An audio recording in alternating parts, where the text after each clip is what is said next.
Les ombres des sangliers se faufilent, tels des spectres dans la pénombre. Ces créatures, avec leurs traits majestueux et leurs griffes acérées, ne sont pas seulement fascinantes. Elles incarnent une menace latente. La prolifération incontrôlée de leur population se traduit par des ravages dans les cultures et des dangers imminents pour les communautés rurales. L'absence de prédateurs naturels aggrave la situation, engendrant un cycle de tension qu'il faut interrompre avant que le chaos ne s'installe.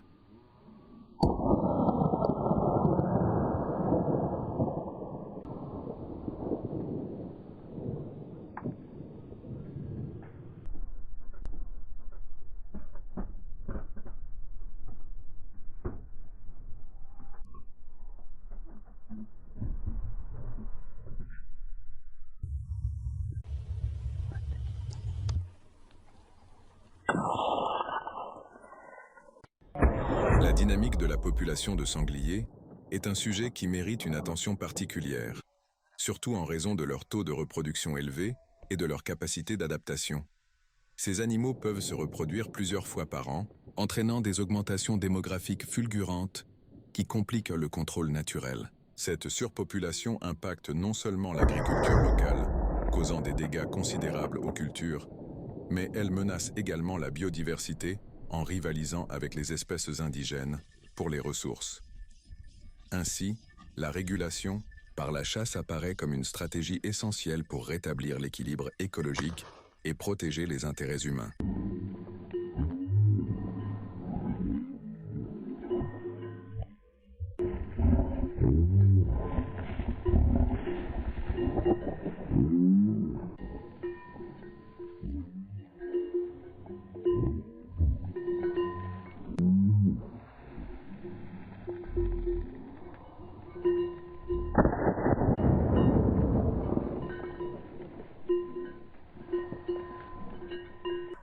Imagine un monde où les sangliers règnent en maître sur nos rues, se promenant en mode touriste et prenant des selfies avec les agriculteurs. S'ils n'étaient pas chassés, ils ouvriraient sûrement un restaurant gourmet sanglier. Ces adorables cochons n'ont personne pour rétablir l'équilibre de la nature. La chasse n'est pas qu'une question de survie rurale. C'est notre ultime recours avant un véritable apocalypse porcine. Alors, que diriez-vous de sauver les cultures et d'éviter la révolte des sangliers ?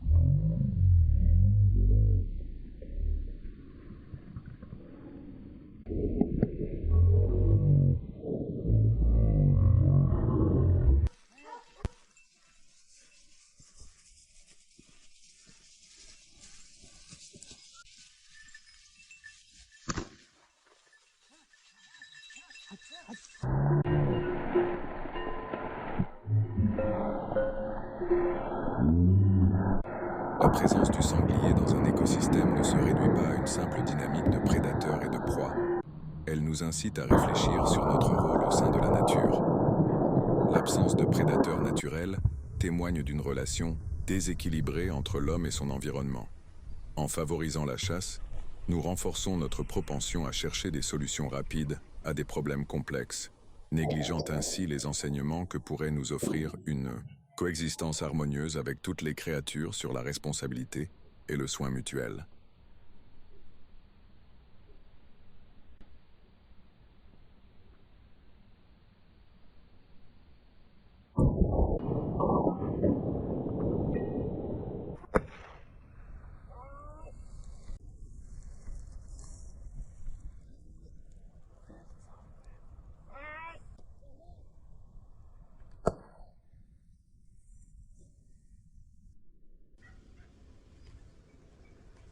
C'est tout simplement fascinant de voir comment les sangliers sont devenus de véritables stars de la nature, n'est-ce pas ?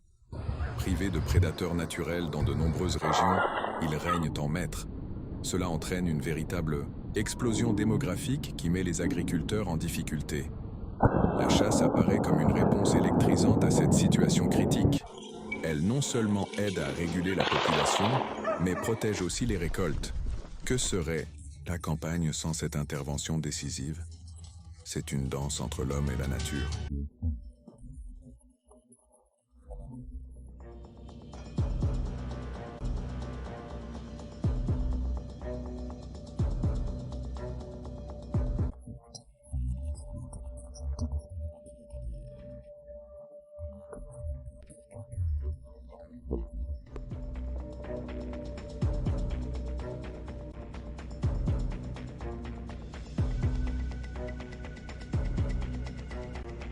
S'immerger dans l'adrénaline de la chasse aux sangliers est véritablement essentiel pour maintenir l'équilibre. Ces animaux, sans prédateurs naturels, se multiplient comme des feux de paille. Ils ravagent l'agriculture et menacent la sécurité des communautés. Chaque chasse n'est pas seulement une question de régulation des populations, c'est une mission pour protéger la terre et ses habitants. L'excitation de repérer un sanglier et le défi de la chasse apportent un sens du devoir que peu peuvent ignorer.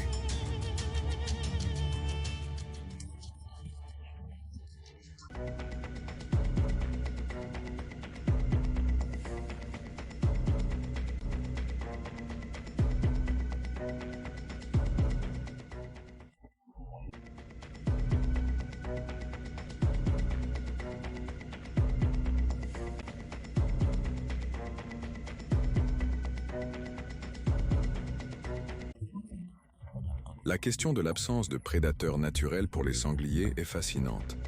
En l'absence d'un équilibre écologique, ces animaux se multiplient de manière incontrôlée, ravageant les terres agricoles et même compromettant la sécurité des populations. Cependant, cela soulève une interrogation plus profonde. Jusqu'où l'intervention humaine doit-elle être envisagée comme une solution à un problème qui découle en grande partie de nos propres actions? La logique derrière, cette approche semble fragile.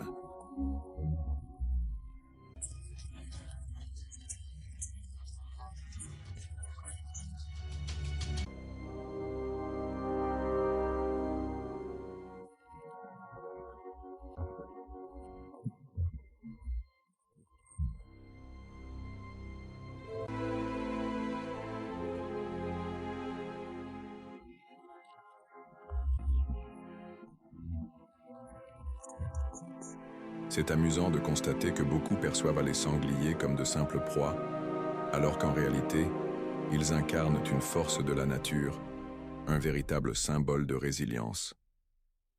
Ce qui est vraiment inquiétant, ce n'est pas le sanglier en soi, mais la réaction humaine face à sa présence. Autoriser la chasse semble davantage une fuite de nos propres échecs en matière de préservation des écosystèmes qu'une solution tangible. Cette approche simpliste méprise la complexité des interactions écologiques et ne fait que perpétuer un cycle de violence et de destruction.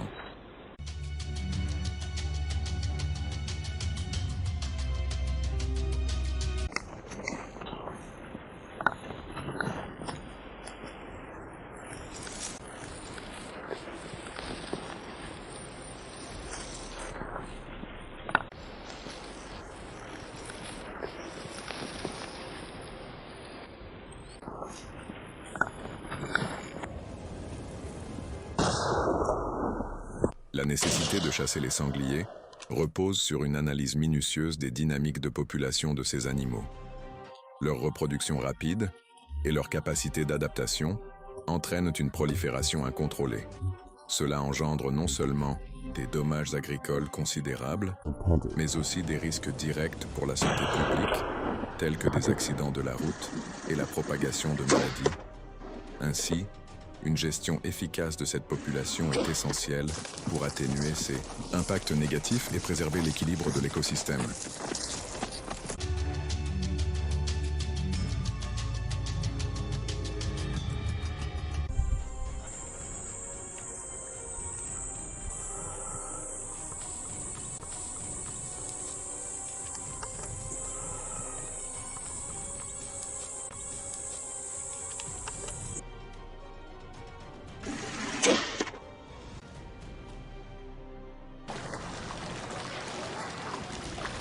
Qui l'eût cru que la nature pouvait être si généreuse?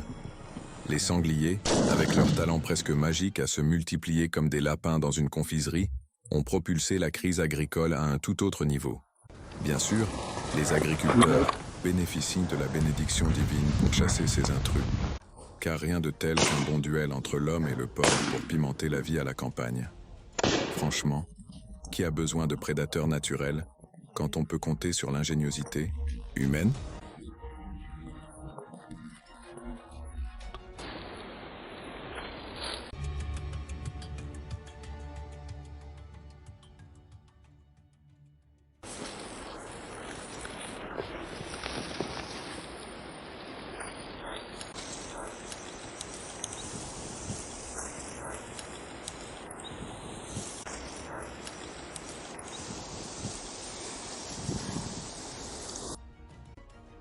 intersection entre la vie rurale et la nature sauvage met en lumière de manière troublante la fragilité de l'équilibre qui soutient notre écosystème.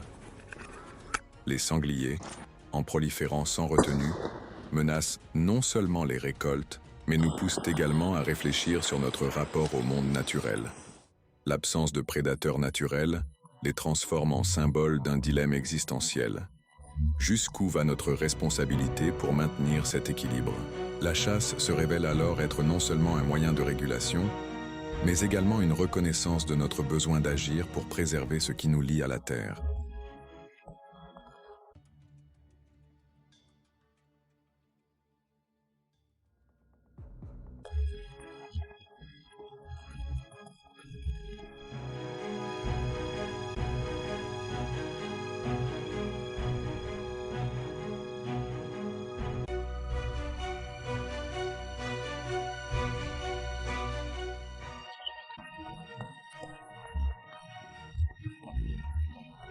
Il est tout à fait compréhensible que la chasse au sanglier suscite des avis partagés, notamment en raison des dégâts que ces animaux peuvent occasionner. Pour de nombreux agriculteurs, ces confrontations ne se résument pas à des pertes financières, mais touchent aussi à l'impact émotionnel de voir leur travail menacé. La relation entre l'homme et la nature est complexe, et chaque chasse peut être perçue comme une tentative de rétablir un équilibre perdu. Il est essentiel de se rappeler qu'à chaque décision s'attachent des histoires de personnes qui luttent pour protéger leur existence et leur communauté.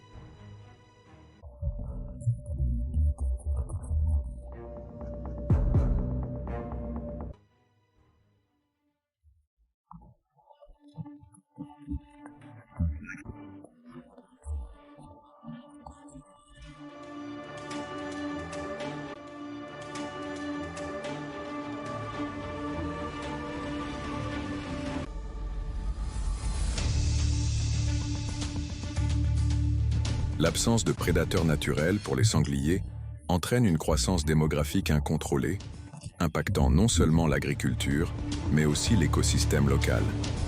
Cette surpopulation crée une compétition pour les ressources, affectant ainsi d'autres espèces indigènes. Par conséquent, la chasse s'impose comme une stratégie de gestion incontournable. En régulant la population de sangliers, nous parvenons à maintenir un équilibre environnemental et à préserver la santé des zones agricoles et naturelles environnantes. Cette approche est cruciale pour soutenir à la fois la biodiversité et l'économie rurale.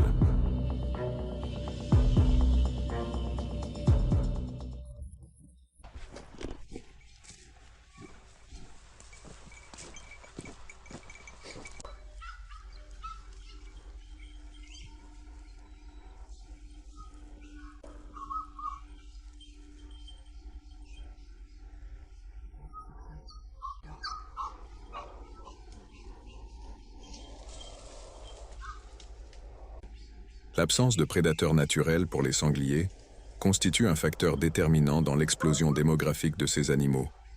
En l'absence de la pression d'une chaîne alimentaire équilibrée, les sangliers se multiplient de manière incontrôlée, entraînant des dommages considérables à l'agriculture et à l'écosystème local.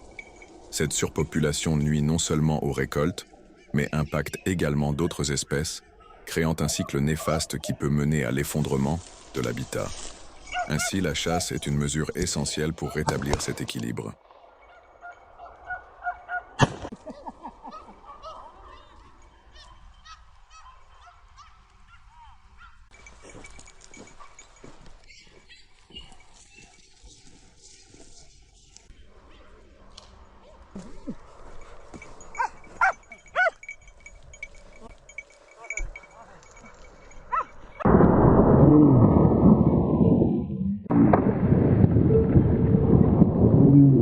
Les ombres des sangliers se faufilent, tels des spectres dans la pénombre. Ces créatures, avec leurs traits majestueux et leurs griffes acérées, ne sont pas seulement fascinantes. Elles incarnent une menace latente. La prolifération incontrôlée de leur population se traduit par des ravages dans les cultures et des dangers imminents pour les communautés rurales. L'absence de prédateurs naturels aggrave la situation, engendrant un cycle de tension qu'il faut interrompre avant que le chaos ne s'installe.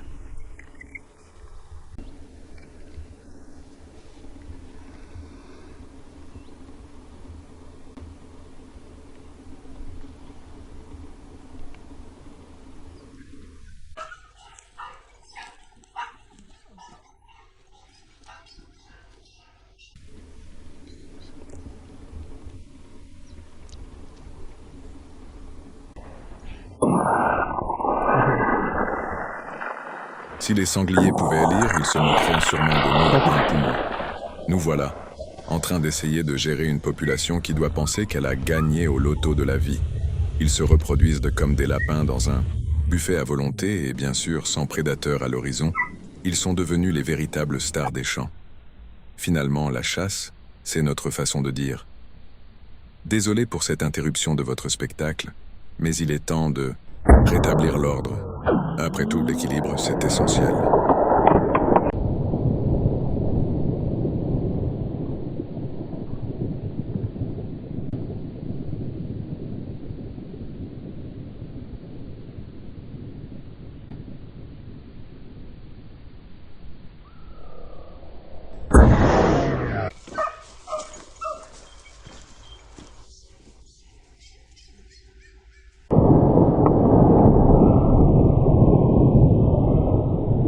L'affirmation selon laquelle les agriculteurs devraient être autorisés à chasser les sangliers semble, à première vue, une solution pragmatique. Cependant, cette approche soulève des questions quant aux conséquences à long terme de cette pratique. L'argument du manque de prédateurs naturels pour réguler la population est pertinent, mais ne devrait-il pas nous inciter à réfléchir plus profondément sur la manière de rétablir cet équilibre écologique ? Chasser peut offrir un soulagement temporaire, mais cela occulte les complexités de la relation entre l'homme et la faune locale.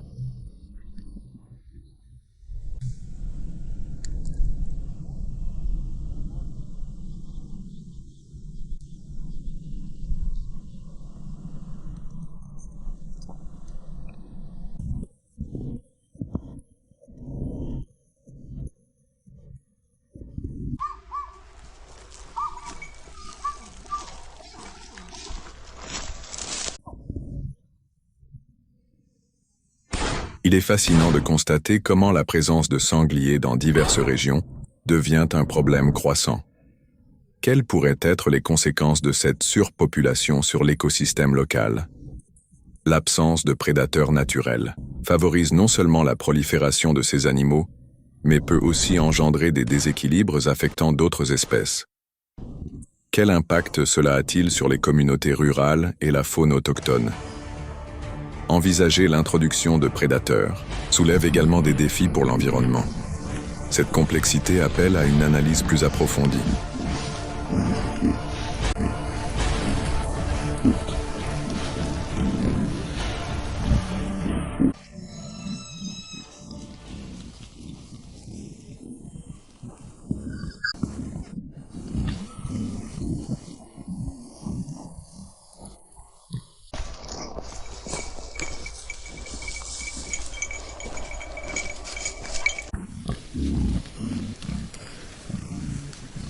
L'absence de prédateurs naturels pour les sangliers nous pousse à réfléchir aux conséquences de cette lacune dans la chaîne alimentaire.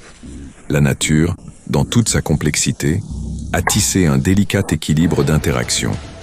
Face à la prolifération incontrôlée des sangliers, il devient évident que l'intervention humaine par la chasse est nécessaire pour rétablir cet équilibre. Cela va bien au-delà d'un simple acte de contrôle. C'est une profonde réflexion sur l'impact de nos actions sur le monde naturel et la vie rurale.